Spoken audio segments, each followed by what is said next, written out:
You know, when you learn the secrets to hitting your irons flush, it becomes really easy. You look forward to hitting that mid-iron out of the fairway because you know you're going to hit a good one, and most of your playing partners are going to struggle hitting those shots. Now, I've put together 3 of my all-time best videos that are going to share with you some of those real secrets to hitting crisp irons. Let's go ahead and get started. There we go, hit that one nice and solid. Got a 6-iron here, 204 yards of carry distance. Definitely happy with that. But you probably noticed I was really smooth there. And this is going to be a tip that I love. I've spent a ton of time thinking about this. How can you create a smooth, kind of effortless feeling golf swing and still have tons of power? Let me go ahead and hit another one, and I want you to pay particular attention to my transition. So what I'm going to do here is I'm going to make a little, not even a real huge backswing. I'm going to make a nice, comfortable backswing. I'm going to feel like my club almost pauses in the air, smooth transition, and then the ball is just going to explode off the face. Let's see if we can get another one that goes 200 yards here. So I'm going to go nice and smooth. Notice how slow the transition is, and hopefully we get some pretty good power on this one again. There we go, 219 on that one. We'll see if I can ramp it up. And this is a 6-iron again.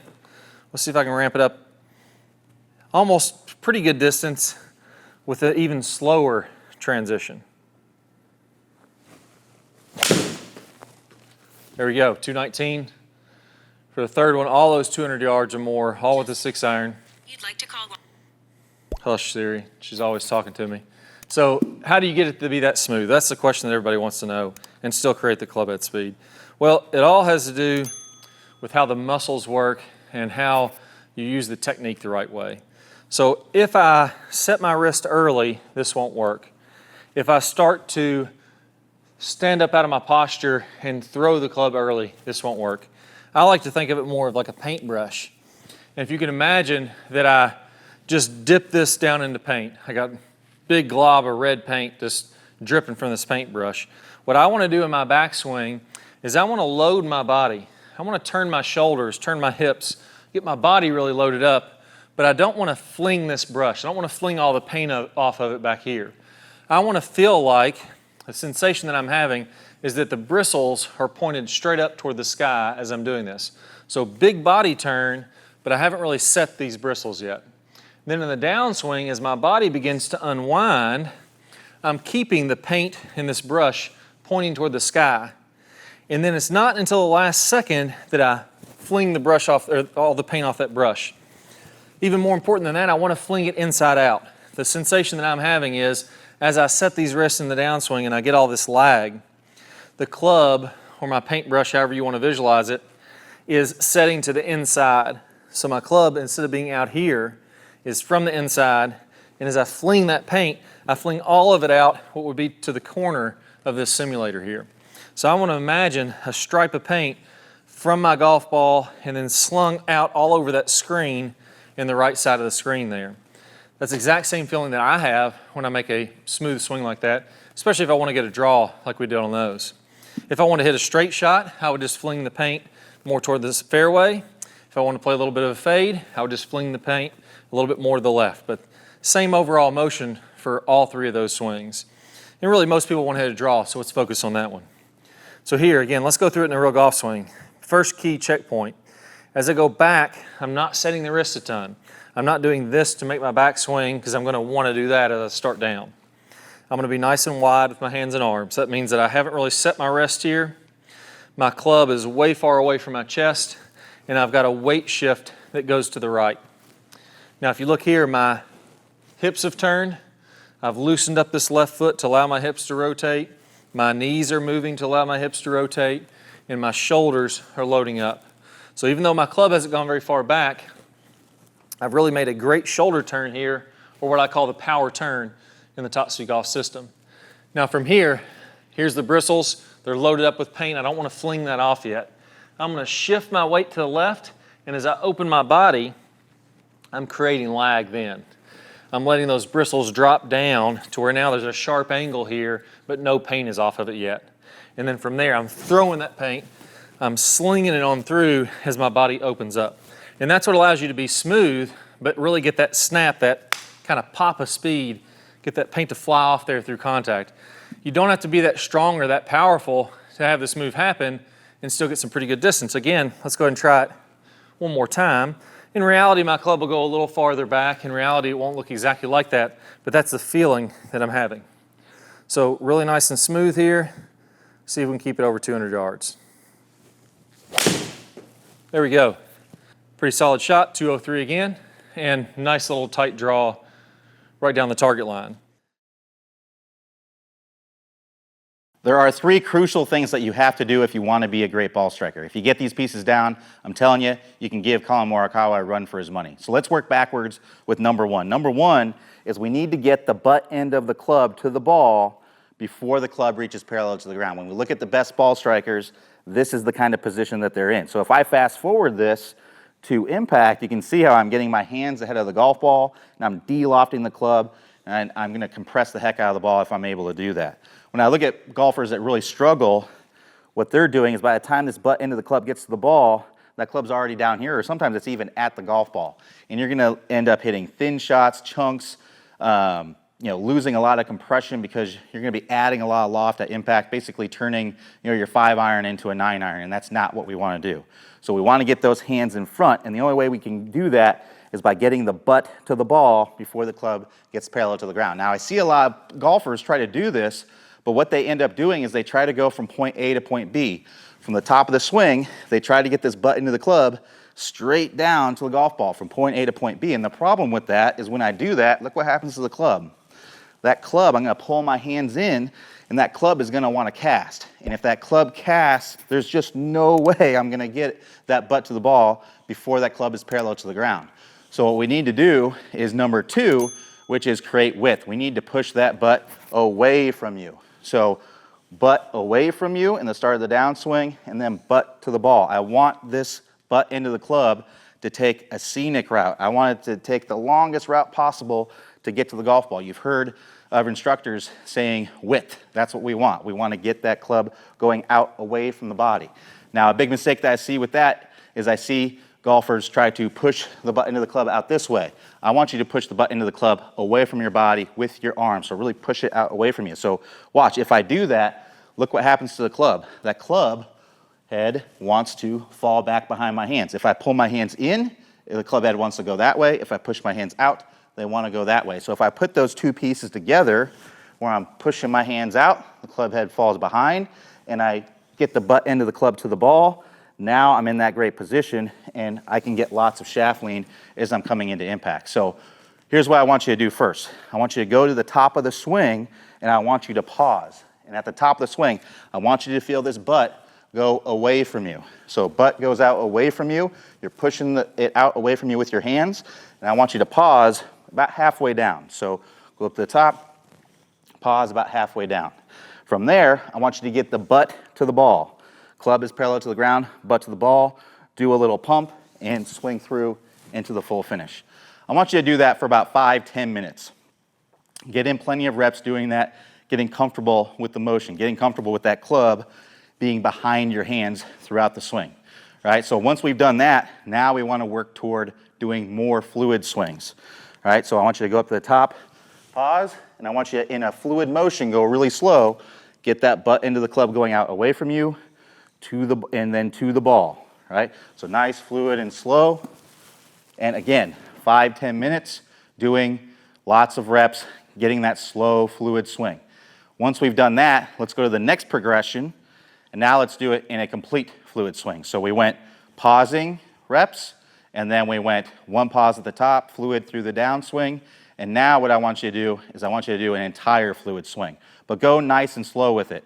Anything that we learn to do fast, we have to learn to do slow first, right? So it's not likely that you're going to be able to just do this at full speed right away with the golf ball. So that's why we have to incorporate practice swings to get the feel for this at first. So I want you to go nice and slow and fluid here. And when you go slow, the reason why that's also important is because it gives you a chance to organize your thoughts, right? You can organize your movements a lot better. If you go fast, things are happening too fast, you can't really think about what you're doing. But if you get enough reps in with it, you're going to get more comfortable with it, and it's going to become more automatic. So nice, fluid swing, really feeling the butt end of the club, working out away from me, feeling that butt end of the club getting to the ball before the club gets parallel to the ground, coming around into a full finish. Again, 5, 10 minutes of doing that. Now, once you've done that and you've worked your way up to faster and faster swings, now we're ready to add the golf ball and try to do it with the golf ball. If you're going to be consistent at golf, you really need to do one thing extremely well. You need to come down, make contact with the ball first, and then have your divot in front. Here's the way to imagine this, and I'll talk to you in a minute. This all comes from the proper body positions, the weight shift, and a specific way of doing that most people have never learned. I'm going to share with you a drill that's going to teach it to you really, really simply. So imagine this club swinging from an arc like this, almost like a grandfather clock, and there's a low point, which is the lowest point this club comes. So it's moving down, reaches that low point, and then back up again. The same thing's happening in the golf swing. And if we hit a good golf shot, we're going to hit this golf ball before that low point. The low point, or the lowest part that our club gets, is the bottom of our divot, the deepest part of our divot, and then it starts coming back up again. Well, if you do this the right way, you can see how I could just swing even with my left hand here. I could easily hit the golf ball first when I do that. I could swing again with my right hand, hit the golf ball first. Again, these aren't great shots, but I'm showing you it's really easy to just do whatever you want to and make that ball first contact every single time if we have the right weight shift that I'm about to teach you. Now, what most people are doing wrong with this is they fall back on the right side. So what happens is, it's in an effort to come from the inside. We all know that we need to get that club coming from the inside, and when we do that, a lot of times we'll fall on our right foot, and the pressure in the downswing will be on the inside of this right foot. I really feel it on the ball, or this part of my right foot, the inside of my foot, and right up here toward my toe. If you can feel that in your swing, you're most likely doing the same thing. So that weight goes there, right where I was talking about. My right shoulder then drops down a little bit, my head drops behind the golf ball, and now that low point, instead of being up here, is going to be shifted back behind this golf ball. And two things are going to happen, neither of them are any good. Number one, I'm going to hit down and get a little bit of turf, and now I chunk it, and it's an absolutely miserable shot. You hate it. You can't stand playing golf. You swear you're never going to come back and play again. That's super frustrating, and even worse, if you don't chunk it, you barely miss the ground, and now all of a sudden the club is coming up into the golf ball. We do a little flip motion to be able to reach the golf ball, and we hit every shot thin. So if you're constantly battling between chunks and thins, this is exactly what's going on. Well, the first piece of this drill is to get rid of the right foot. If we can't fall back on the right foot, if we're not standing on the right foot. So what I want you to do here is put your feet together. The ball would be in the middle of your feet, and I'm going to slide my right foot back in line with where I just had it. So straight back from here.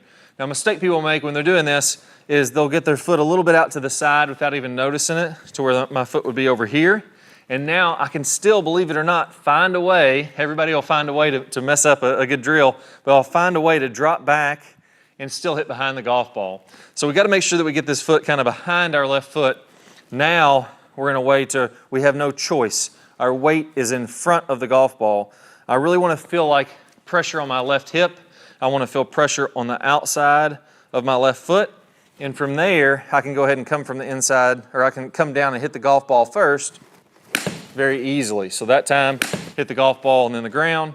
And it's really tough to mess this up if you get a couple key pieces right. Number one, I want to make sure I try to rotate through this shot. What I don't want to do, again, is just stay very still with my hips and not move. If I stayed still with my hips, I would have to throw my hands and arms at it, often being a flip. I want to feel like I rotate so my hips are opening, my body's opening, and that gets this low point even farther in front, and it kind of ensures that I'm going to hit in front of that golf ball. So again, down and through every single time. Now, there's a problem with this where a lot of times when players will do that, they'll tend to get over the top still. So we're going to line up just like we did there, drop this foot back. A lot of times players will tend to still come out this way because they're coming from the inside by dropping to the right. So we get rid of that drop to the right. Our upper body is very vertical here, and a lot of times we end up kind of coming over the top. Yes, we're hitting the golf ball first. We're hitting a divot after the golf ball, but we're coming down steeper and over the top when we're doing this. But what the pros are doing is they're actually tilted away from the target, even though their weight is on the left foot. So a lot of times people think of, when I tilt to the right, all my weight is falling to the right side. It doesn't necessarily have to be that way, and that's not what the pros are doing. If I stand on this left foot again, what the pros are doing is they're bumping their hips forward. So their hips go forward. This left hip goes toward the target. My head goes away from the target, and I'm staying balanced on my left foot even though I'm tilted away. In fact, when I measured major winners, over 50 major winners, the average that those players were tilted away at contact was about 20 degrees with their spine, meaning their spine angle or their upper body was well away from the target when they hit the golf ball. That's not to be mistaken with them falling this way. Their weight is on their left foot. They just let their hip go forward, their upper body go back. I could balance completely on this foot and be tilted away from the target. So when we do this now, we can see how it's almost impossible to come anywhere but swinging from the inside. My nose is behind the golf ball, and it feels like I can hit in front of this, but really hit a nice little draw as I'm doing that. There we go. So I tried to open up my hips, come from the inside like that, and you're seeing all these are turning over from right to left. That's identical to what you're seeing the pros do when you watch them hit irons on the PGA Tour. They're getting a little shift to the left. My weight is moving to this front foot, same sensation I had in that drill, as my head stays slightly behind the golf ball. So we're going to do about 15 or 20 of those. Balance on the left foot, get the spine tilted away as you're still balancing on this foot, open the body, and just practice hitting about 3 or 4 inches in front of what would be the golf ball. Once you get comfortable with that, hit a few shots balanced on one leg like that. They don't have to be pretty. They don't even have to be over 30 yards. Just get the feeling of getting left and staying behind it so you can come from the inside. And then finally, we'll go ahead and set up to a golf ball, and we'll make a full swing having that same sensation. So weight left, body clearing out of the way, but my head is staying behind it. That's going to get me in the slot every single time, and I'm going to become incredibly consistent when I'm doing this. There you go, another nice little draw there. 192 yards with a 7-iron. I'm not going to do a whole lot better than that. Now, there is one more problem. Most players have never been taught the right way to release the golf club. And what will end up happening is even if you do all those drills correctly, you get your weight left to get the divot in front, you come from the inside, a lot of times you'll block it because the face is just wide open. Most players have never been taught the right way to square up the club like the pros, and instead we've been taught that we need to roll the forearms over each other. So I'm going to square this club up by rolling my forearms over, which is the wrong way to do it. I want to teach you the right way to do it, the way that the pros are doing it, which I call the anti-roll method. Now I'm going to play a preview of that video here in just 1 second. All you need to do is go ahead and click the card that pops up on your screen, and I'm going to share with you exactly what the anti-roll method is, how to get rid of that faulty release and start releasing it like the pros are releasing it. So click one of those cards. If you don't see the card, don't worry, go down to the description below, click the link there, and you'll get instant access. Best of luck. Let me show you this anti-roll method, because once you learn that and you pair it up with what we did here today, that ball is consistently going to be drawing time after time after time. You're going to hit the divot in front, the ball's going to draw, golf's going to be pretty daggone easy. Let's go and get started. So here's the bottom line. If you've been taught to roll the club in the early downswing, that causes the shaft to get steep, and that steep club causes all your problems. It causes you to hit it way behind the big hitters and way inconsistent with your quality of strikes. So you're in the tall grass and the trees and the hazards all day long. Now the great news is this. There's really only 2 pieces that you need to know to fix all these problems. The first one is we need to learn the proper way to square up the club face. Instead of rolling the forearms and getting steep, there's another way that the pros do this. Once you learn this right way to square up the club face, then you can shallow out from the inside and everything starts to fit together. Now I'm going to teach you this right now in what I call the anti-roll method. You may also hear this called the motorcycle move or the tour twist, but let's walk through exactly how to do that. Now what I want you to do is go ahead and go kind of in the last parallel in the downswing. So here I want my hips to go ahead and be opening up. I want my club to be parallel with the ground, and I want my hands to be in front of my right thigh. Now, when I take my grip, you're going to notice that when I do this, the club face is basically straight up and down. So if I'm looking at it from this angle, you'll see the face is straight up and down, and my logo of my glove is pointed out in front of me. Now from there,